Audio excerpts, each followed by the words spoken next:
नमस्कार दोस्तों, मैं सुधा मिश्रा कैलिबर अड्डा पर एक बार फिर से आपका स्वागत करती हूँ। आज का हमारा टॉपिक है वाच्य। वाच्य एक ऐसा टॉपिक है जिसको जब हम पढ़ने बैठते हैं तो लगता है कि वाच्य तो हमको आ रहा है, ये तो एग्जाम में हल हो जाएगा।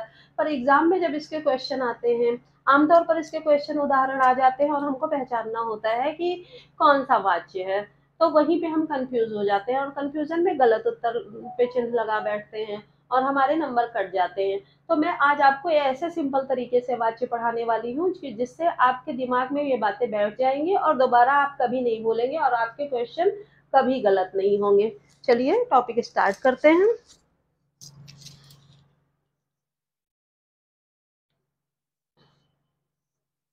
वाच्य। वाच्य तीन प्रकार के होते हैं।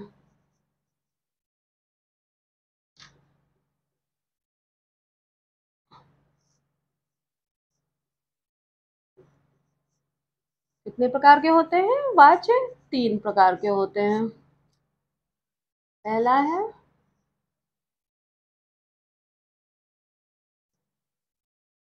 कर्तवाच्य, दूसरा कर्मवाच्य और तीसरा हमारा हो गया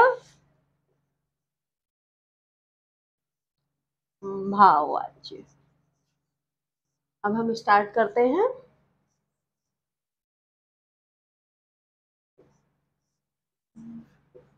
कर्तवाच्य से। कर्तवाच्य के कुछ चिन्ह हैं जो आप देख लीजिए। कर्तवाच्य में कर्ता प्रधान होता है। प्रधान कौन होता है? कर्ता। और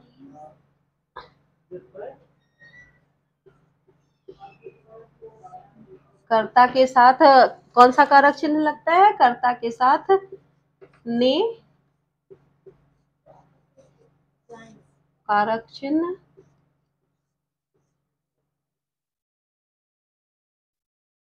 या फिर शून्य, यानी कि शून्य कारक चिन्ह।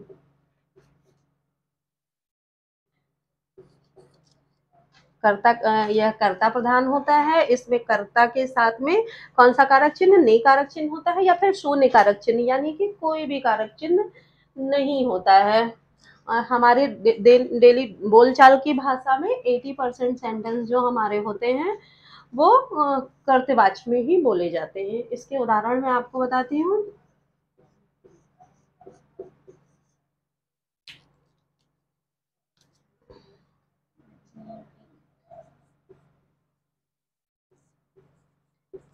राजू ने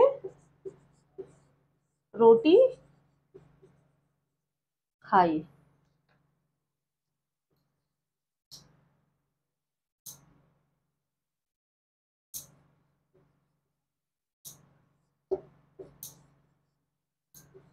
मानसी किताब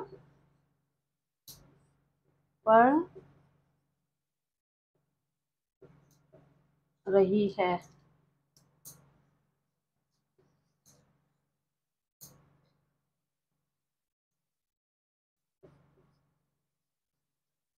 सृष्टि ने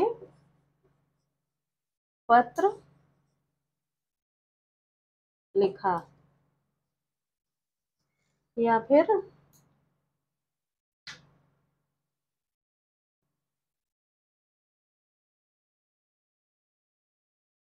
सपना गाना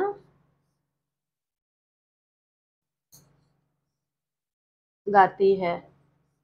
देखिए इसमें हम कैसे फाइंड आउट करेंगे कि कौन सा कारक चिन्ह होगा। जैसे राजू ने रोटी खाई, ने देखिए ने कारक चिन्ह आ गया। ने कारक चिन्ह इसका साइन है हमारा कर्तवाच्य का, तो यहाँ पे इस वाक्य में क्या हो गया? कर्तवाच्य 100% हो गया। आपको कहीं कुछ सोचने की जरूरत नहीं है। दूसरा, मानसी किताब पढ़ रही है। मानसी, यहाँ कर्ता कौन हो गया? कर्ता तो हमारा है, उसके साथ कोई भी कारक चिन्ह नहीं है, यानी शून्य कारक चिन्ह है। कौन सा है? शून्य कारक चिन्ह है। तो यहाँ पे क्या पढ़ रही है? किताब पढ़ रही है। इसके बीच में कारक चिन्ह का अभाव है, इसलिए ये कर्तवाच्य हो गया। सृष्टि ने पत्र लिखा। सृष्टि हमारी कौन है? कर्ता है, कर्म कर रही है, पत्र लिख रही है। इसमें कौन सा कारक चिन्ह है? ने। ने कारक चिन्ह है, तो यहाँ पे हम पाते हैं कि ये कर्तृवाच्य है। सपना गाना गाती है। सपना, सपना हमारा कर्ता तो आ गया, उसके साथ हमारा सीधे कर्म जुड़ गया, बीच में कोई भी कारक चिन्ह नहीं है, यानी कारक चिन्ह का अभाव है। तो हम इस तरह से पाते हैं कि इसमें कर्तृवाच्य है। इसके मेन हम फिर से एक बार देख लेते हैं। कर्तृवाच्य में कर्ता प्रधान होता है, और कर्ता के साथ हमारा ने कारक चिन्ह होता है, और या फिर कारक चिन्ह का अभाव होता है, शून्य कारक चिन्ह होता है। और ये सारे हमारे उदाहरण हैं। आई होप आपको समझ में आ गया होगा। अब मैं आपको दूसरे वाक्य पढ़ाती हूँ।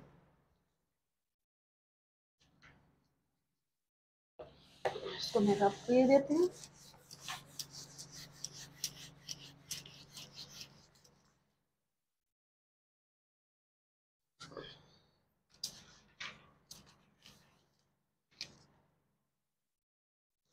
दूसरा हमारा हो गया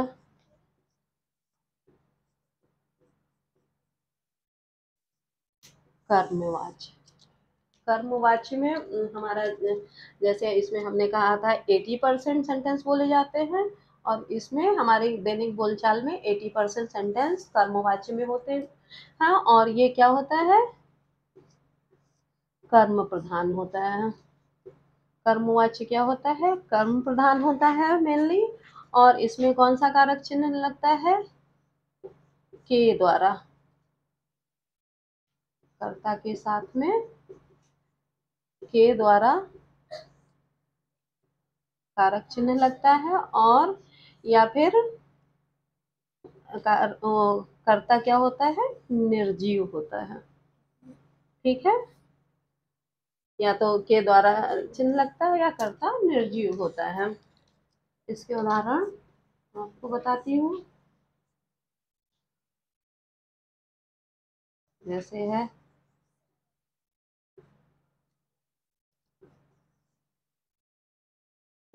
किसान के द्वारा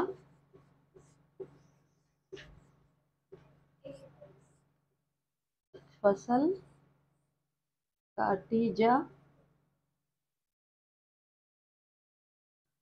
जा रही है। या हम ले लेते हैं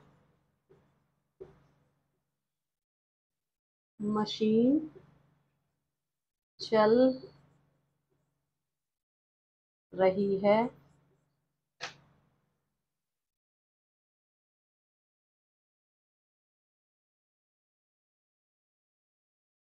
या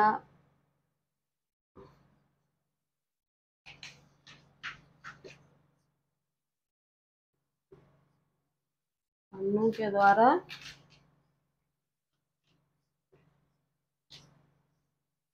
पत्र लिखा गया।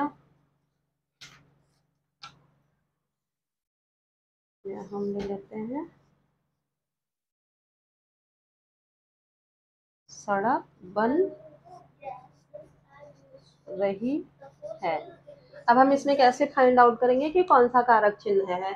इसमें देखिए, किसान के द्वारा, किसान क्या हो गया? कर्ता हो गया। फसल काटी जा रही है, कर्म हो रहा है किसान के द्वारा।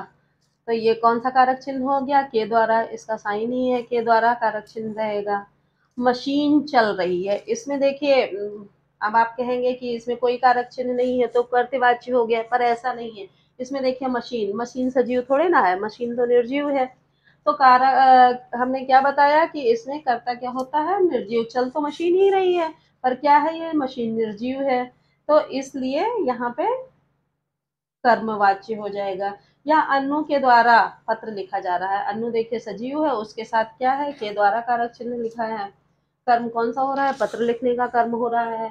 तो ये यहाँ पर क्या कारक चिन्ह आ गया? के द्वारा, तो इसलिए ये भी कर्मवाच्य हो गया। सड़क बन रही है, यहाँ देखिए कारक चिन्ह का अभाव है, पर ये कर्तृवाच्य नहीं होगा। क्यों नहीं होगा? क्योंकि सड़क हमारी निर्जीव है। क्या है? सड़क निर्जीव है, इसलिए ये कर्मवाच्य नहीं होगा। अरे सॉरी, कर्तृवाच्य नहीं होगा, कर्मवाच्य होगा। सड़क बन रही है। ठीक है। आई होप आपको ये समझ में आ रहा होगा। अगर किसी तरह की कोई डाउट्स आ रहे हैं, कोई प्रॉब्लम आ रही है, तो आप कमेंट बॉक्स में ज़रूर लिखिएगा। अब मैं आपको तीसरा कारक बताती हूँ, आप इसको नोट करिए।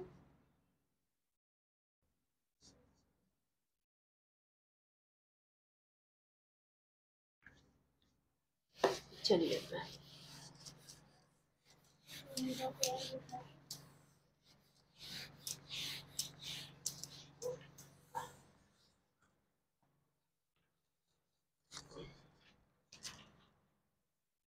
तीसरा हमारा आता है भाववाच्य।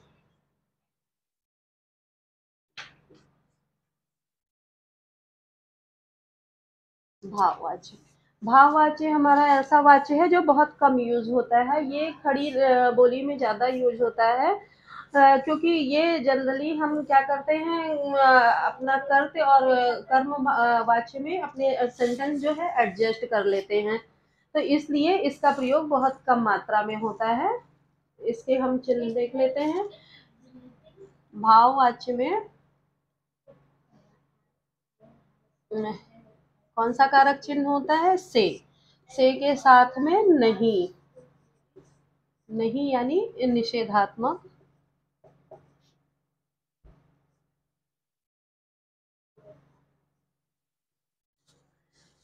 निषेधात्मक चिन्ह होता है।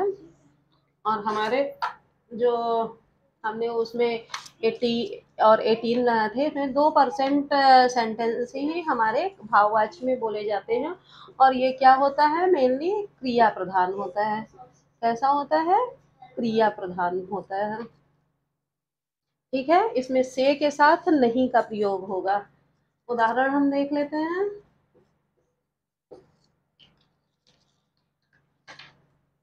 जैसे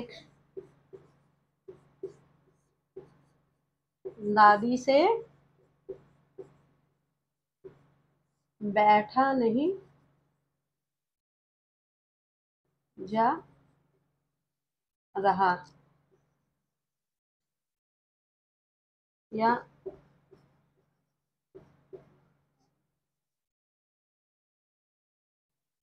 कौशल से पढ़ा नहीं जा रहा। इस तरह के सेंटेंसेस इसमें यूज होते हैं।